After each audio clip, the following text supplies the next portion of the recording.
Цяжка сабе ўявіць беларускага паэта больш залюбленага ўладай, чым Максім Танк.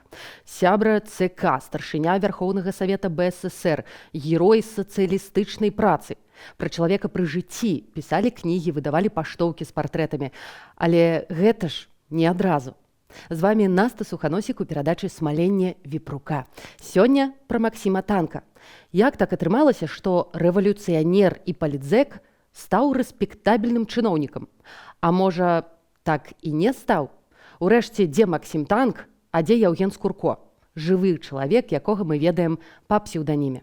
Пра ўсё пагаворым. Калі вы лічыце нашу працу вартай, давайце рабіць разам. Усе спасылкі для донатаў пад гэтым відэа. І таксама не забываем пра падабайку і падпіску на наш канал, калі вам гэта бяспечна. Дзякуй і пагналі!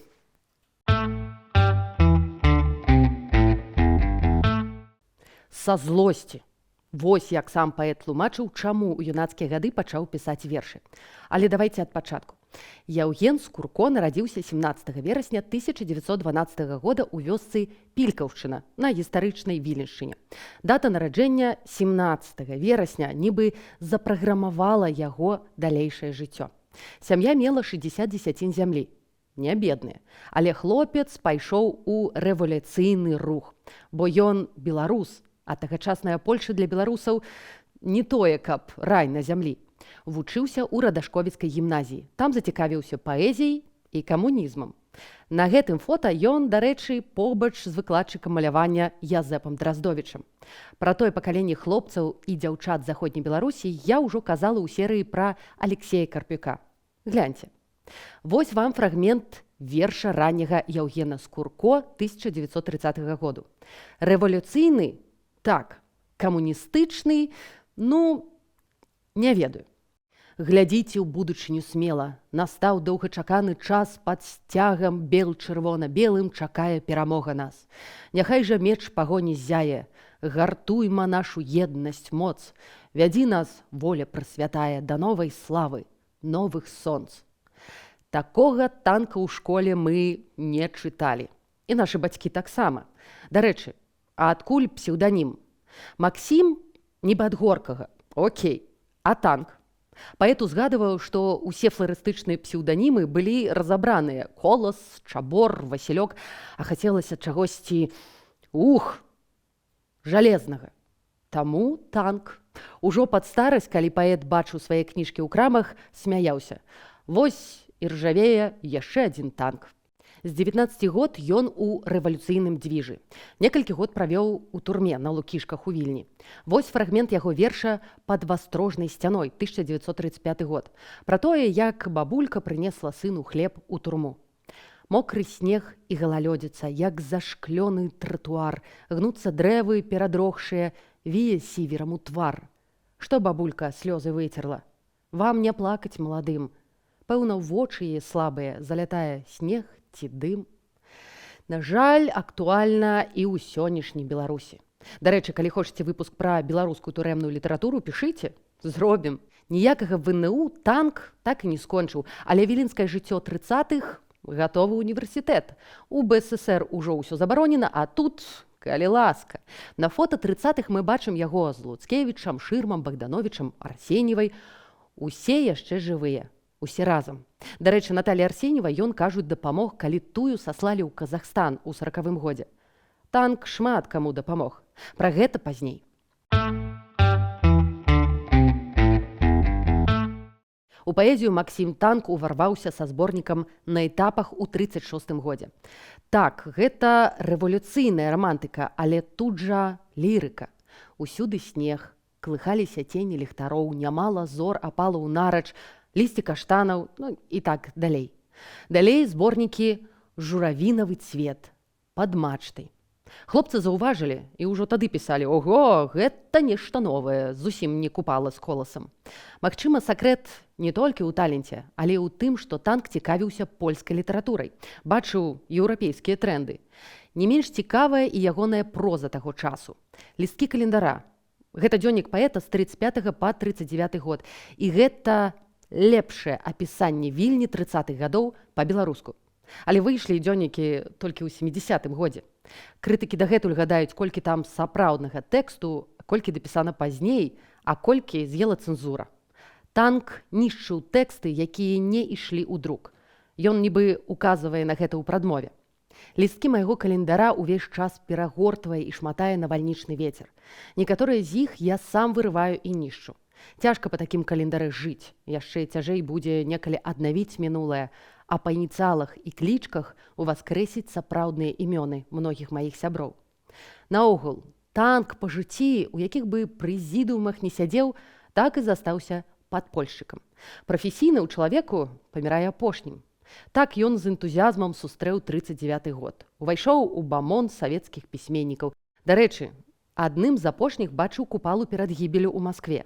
І насуперак версіі, што класік зваліўся ў пралёт гатэлю п'яны, казаў, што Купала ў той вечар піў мінералачку.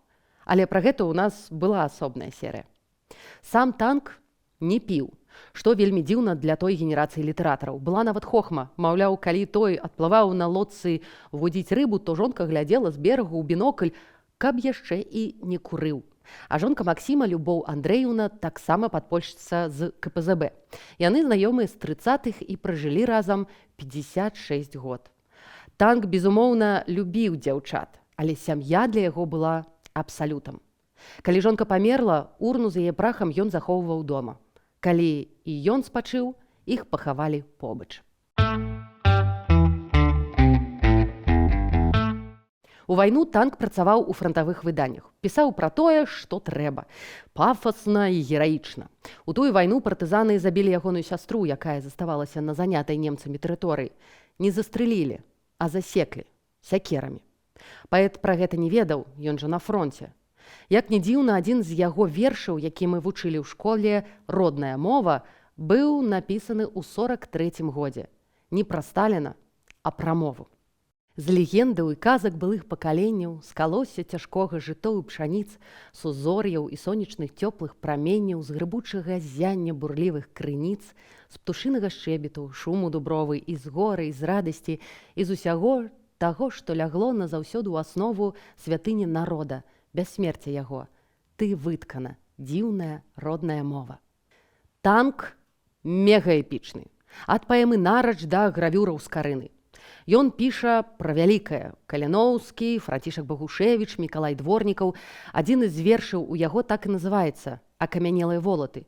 Дык, можа, ён і сам пасля скамянеў пад грузам медалёў і прэміяў. Але вось яшчэ адзін верш. Шчасце. Простае шчасце людское, так як і наша з табою, пэўна, складаецца з солі, з хлеба, сабранага ў полі, з поту, з дарожнага пылу, з роднага небасхілу, з дружбы, мацнейшай ад смерці, з песні. І так мне здаецца, каб з чаго іншага скласці, ды ці было б яно шчасцем. Здаецца, просты верш, як бот, а ты паспрабуй так напішы. Максім Танк ці не адзіны аўтар, які прайшоў поўны цыкл эвалюцыі ў сваёй творчасці. Рэвалюцыянер, лірык-авангардыст, сатырык, аўтар дзіцячай паэзіі, філосаф. Позні Танк піша не толькі верш «Рэабілітацыя» пра сталінскія рэпрэсіі, але і хоку. Ён не мяняе свет, а назірае, размаўляе з соснамі, зямлёй, вадой. Вось яшчэ адзін фрагмент, які мы ў школе дакладна не вучылі. Яго паэт прысвяціў жонцы пад канец жыцця. Ну як з табой памілавацца? У мерзлым віленскім пакойчыку сядзіць ля грубкі твая маці са сваім неадлучным коцікам і пераматвае пражу, як Пенелопа. Вяжа, вяжа.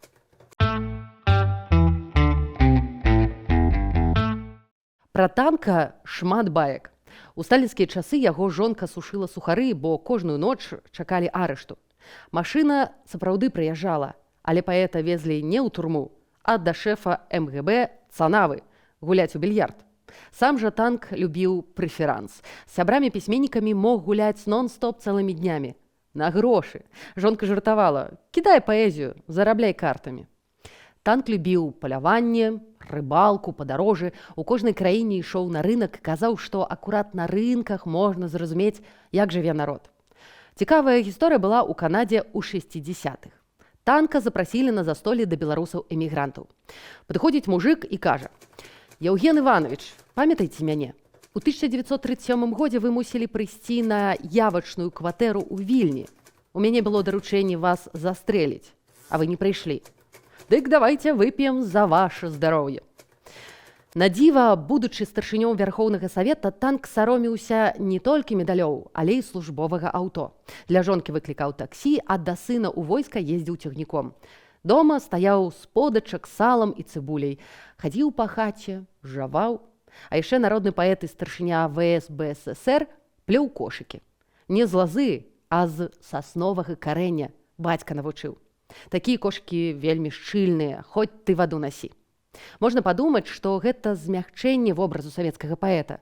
Якія кошыкі, калі ён з санавым у більярд гуляў. Але той самы чалавек, Максім Танк, усё жыццё дапамагаў іншым. Ларыса Ейніуш называла яго казачным прынцам. Яе забароненую антысавецкую паэтку Танк бараніў як сваю. Ці вось вядомае фота, дзе Танк з маці. Яго зрабіў малады Зянон Пазняк. Танк заступаўся і за яго, калі хлопца выкідалі з вучобы. Такіх выпадкаў безліч. Магчыма, гэта і ёсць сапраўдная высакароднасць і сціпласць. Паэт забараніў хаваць сябе ў Менску на маскоўскіх могілках. Пахавалі на Мядзельшчыне. На пагорку над магілай 2 чорныя крыжы. Там побач і прах яго жонкі. Калі раптам вы ў Беларусі, можаце не ставіць лайк гэтаму відэа, але на радзіму Максіма Танка зганяйце, як будзе час. Ну і, канешне, чытайце, глядзіце і абмяркоўвайце сваё. Убачымся. Пакуль-пакуль.